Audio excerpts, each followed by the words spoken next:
mon compte, ben, les gars, à 100%. Pourquoi pas pour les gars? Pourquoi pas pour les gars? Vous posez mon compte. Aïe, bah, que ça va, on m'a dit le colo. Au moins, tant que tu as acabé, on m'a dit le colo, on m'a dit. Si on a assez, donc comment on les a assez?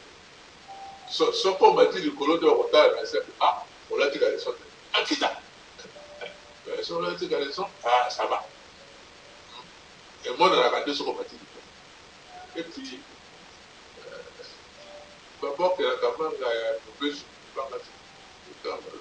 mango était bien, il y a mon foutu en la vie. On va pas aller dans pour y. Alors, vous allez comme un chef de noce. Pas les gaillés, non? Au contraire. Et donc, là, c'est pas rapide. Et je suis content que j'ai bâti un gaillé pour les balles. Donc, comment on a toqué la conférence? Après, ici, grand professeur d'université, il est banni dans le domaine gaillé, lui le patron dans ce domaine-là, a fait sa conférence au Tondani la salle, au Bobo Gaillé. Alors, il m'a dit, alors, quand on commence à la question, aussi longtemps que Moto Azar Popé Saïd a éloge, avant que ça soit le pays malade, tout ça, on va aller. Sans qu'on va qui c'est mais, ah, on va la suivre à la porte. Asibi stylo, agi papier. Adi Boyoka Bakambo, Yoko, mais one a papier. Oh, yes, sir. Boyo surtout le bien qui tourne, à la tête d'un modèle. Adi Boyoka de Yoko, papier. Bon, à pousser les chefs, plus loin. Là, ça me va. Et pas ça, mon va le voir, on dit la question pour voir ça. Dans le bata. Bon, pas, il a. Et ce qu'on va finir, on va s'apporter. Donc, il a bien. Voilà, il est tu as changé quoi? Donc, on a solo, ça va. D'accord, équipe bien, tu vas là, c'est tout. Donc, il peut encore pour les capables de faire la colocation. Attends, le but est bien, et puis aujourd'hui, au sorti pour pourquoi la grève. Sur la gueule de ici. Au fil d'un rappel, un chef dans le bien de Mali. Qui enregistre. Ah bon? Est-ce que Baza a raison? Baza a raison. Ah, Baza a raison. Là, je te place. Pour porter vos enfants pour ça, pour ça. Les gens de Camboya, bateau que dans beaucoup pas, pour Bana, pour ça la tête. Non. Bateau. Voilà, d'accord. Baza pour plus. Jésus, on va t'appeler comme ça, tu peux la ici. Bateau, on va faire Nazara. Bateau, on va dire, on va pas pour eux, on va se faire l'oublier. Là, pour battre. Il y a bis. Mon projet toujours, pas en demande. Dans la Kanama, il était utilisé comme service de sécurité à l'issue, alors que ça devait être service de sécurité, on peut ça pour aussi. Rapport sur la proposition pour le travail, pour la faiblesse, tout ça, de manière qu'il a changé. Vous voyez, Haïlé Sélassie, Azalaki, empereur de Haïti. Alors, Haïlé Sélassie va servir coup d'État. Continue. Un journaliste occidental accueille la volonté pour ça la haine de la voiture. A tenu la vie empereur. Que ça a été empereur en beaucoup. Tango batona pour faire la police, nous avons pas dit. Tango batona pour faire la police, nous avons pas dit. Tango batona pour faire la police, nous avons pas dit. Réponse à Alex a dit, le principe du journaliste, c'est pas vrai. Je te jure que je ne peux pas te voir. Bon, tant que tu as fait tant que tu as bima, parce que tu as un protocolaire pour les Camerounais, pour tout ça. Maintenant, pour les Camerounais, tu vas aller dans le cercle. Tu vas aller dans le cercle. Tu vas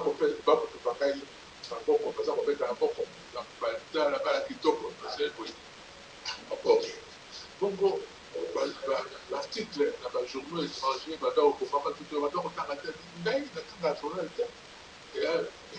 c'est là comment le but de presse, après la ngai makambo boni batitre kitoko batelinga bitala tonga bayo etopesani ya kitoko oyo namona jamais article ya bato comme donc ça va pour le plateau par donc comme ça va rapport so kana tuno na kai ko na kasi par rapport sur ce que vous allez là makambo ya bato là na liba pique que je peux en plus ba na pique que je peux en faire là et là et l'autre justement, avantage de la critique, c'est que critiquer, pourquoi plus c'est pas on peut d'ailleurs bien analyser. Donc, à mon avis, c'est vrai, ça change de.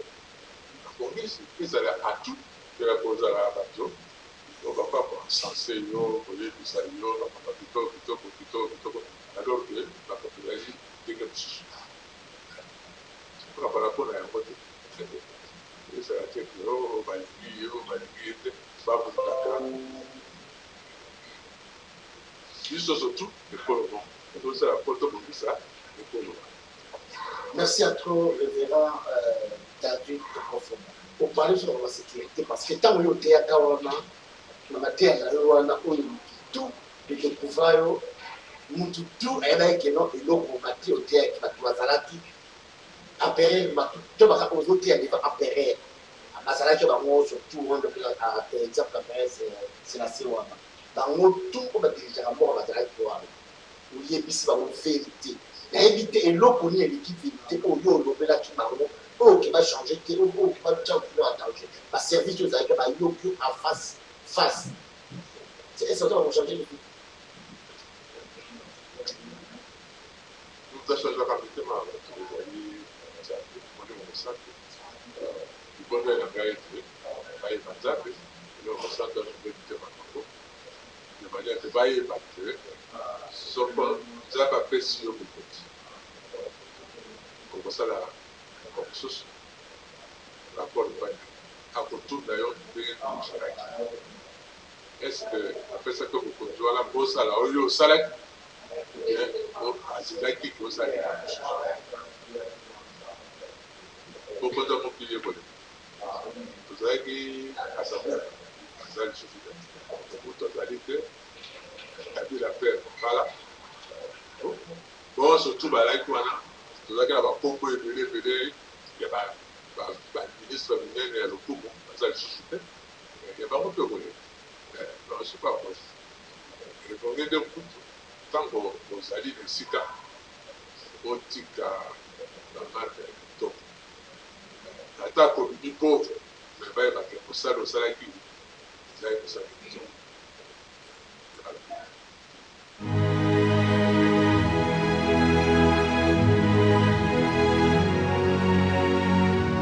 Le programme d'urgence des 100 premiers jours du président de la République, Félix-Antoine Tshisekedi, se poursuit sans désemparer à Kinshasa, tout comme dans l'arrière-pays. Les observateurs apprécient à juste titre l'état d'avancement des travaux de réhabilitation des artères routières, des infrastructures sanitaires et scolaires à travers la ville de Kinshasa.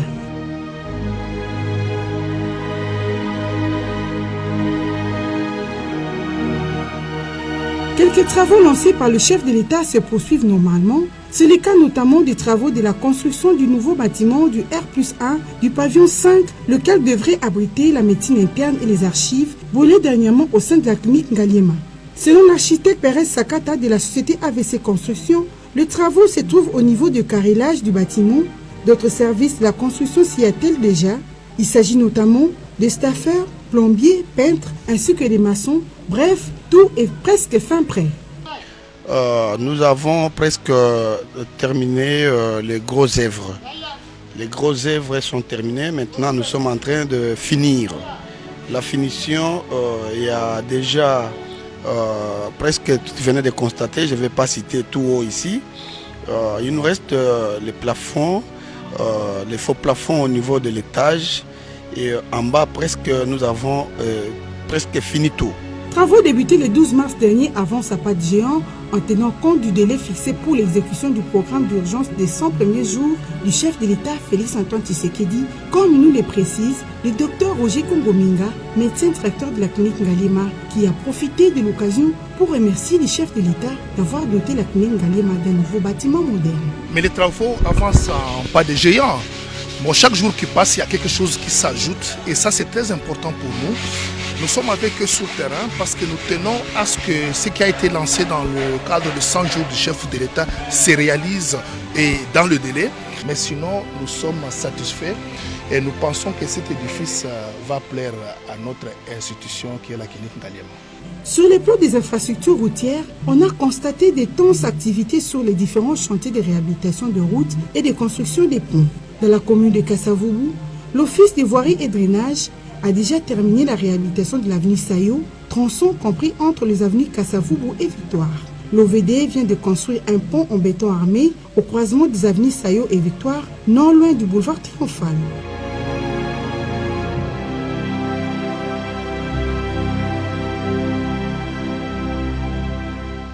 Ces travaux sont financés par le gouvernement de la République. L'OVD s'attelle actuellement à finaliser la réhabilitation de la chaussée sur ce pont, reliant ces deux grandes artères. L'Office des voiries et drainage vient de mettre la couche des bases sur ce pont, permettant ainsi le passage des véhicules pour l'autocompactage selon les normes requises. Ils vont s'en suivre la pose d'enrobés et enfin le curage des caniveaux. Suivez les réactions des usagers de la route, bien entendu, les conducteurs, les motards et les piétons. Nzela ebonga po nzela ndenge ekomaki mabe surtout biso bato vandi na Sayo même na Victoire pozwa taxi emema yo nzela Sayo ekomelaki vraiment pasi mais banda babongisi nzela en tout cas topesi vraiment merci ndenge nzela ebongi transport ekomi vraiment facile mpona nga vraiment eza esengo makasi mpona komona initiative oyo chef de l'État président de la République Félix-Antoine Tshisekedi azosala.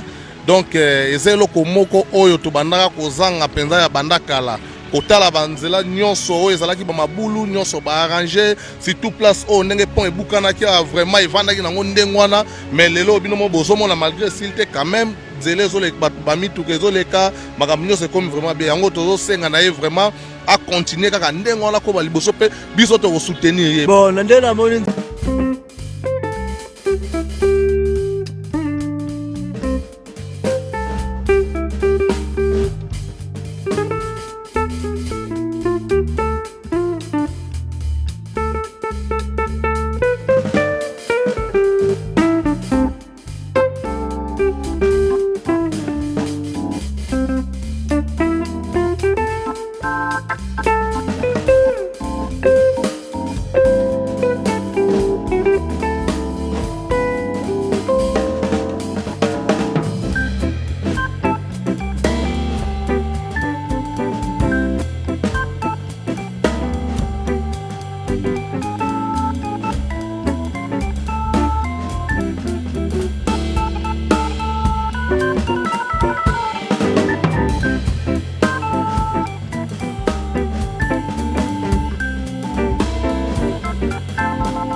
Je trouve ça vraiment louable parce que c'est depuis longtemps que nous habitons de ce côté. Ce côté était vraiment enclavé. On a parlé tant de fois pour quand même travailler sur cette route. Ça peut quand même nous aider à éviter l'embouteillage sur pompage. Beaucoup d'années on a crié, il n'y avait pas de solution.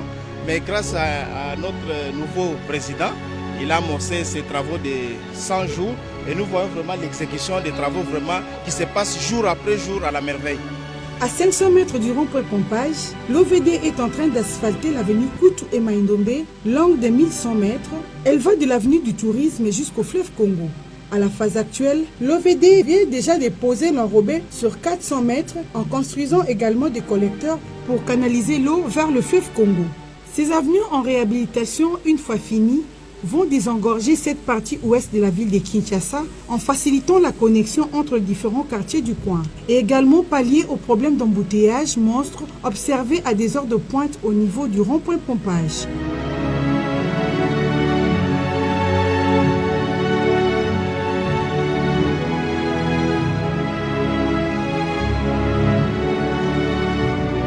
Outre la construction des routes, le programme d'urgence des 100 jours du président de la République intègre également la réfection et la construction des infrastructures scolaires et sanitaires. C'est le cas notamment du complexe scolaire Kontchachi. En visite éclair, le président de la République, Félix Antoine Tshisekedi, accompagné du ministre de la Défense nationale, a fait un constat amer. Les élèves étudient à même les sols dans un bâtiment délabré.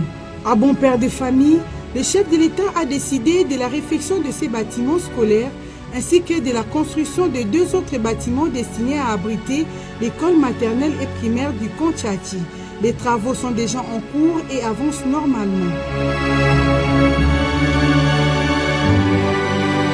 Une autre réalisation, c'est la construction d'autres bâtiments de l'hôpital du Kontchachi. Le président de la République a décidé de doter cette formation hospitalière de 3 autres bâtiments, lesquels devraient abriter la maternité, la pédiatrie et la morgue, dans les soucis d'améliorer les conditions de santé des femmes et enfants de nos vaillants militaires qui veillent sur notre beau pays, la République démocratique du Congo. Hormis les problèmes de la scolarité et de la santé, un autre acte de générosité posé par le président de la République consiste à l'adduction d'eau potable en faveur de familles de militaires après plus de 10 ans de rupture de fourniture d'eau. L'eau coule normalement dans les robinets des familles de nos vaillants militaires grâce à l'installation de 2 fontaines d'eau, une dotation du chef de l'État au camp colonial Tchachi.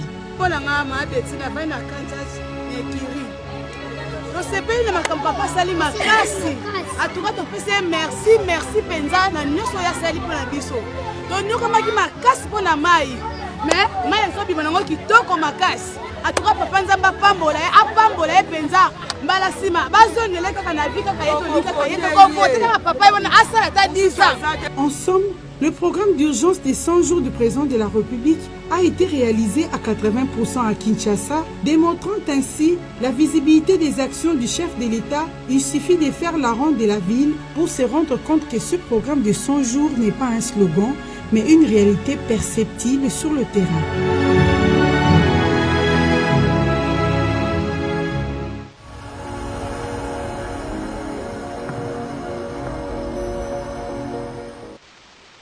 Alors, chers compatriotes, au revoir. Botikala malamu, benubikana mbote. Wandugu wapenzi, tunamaliza, tutaonana kesho pampangi ya mono ya Luzolo. Benubikana mbote, betu tamalana mbasi. Bala betu basuive, shala ibib, nitumunana. Chikondo chikwabu ku video mukwabu ana lingo amboshila.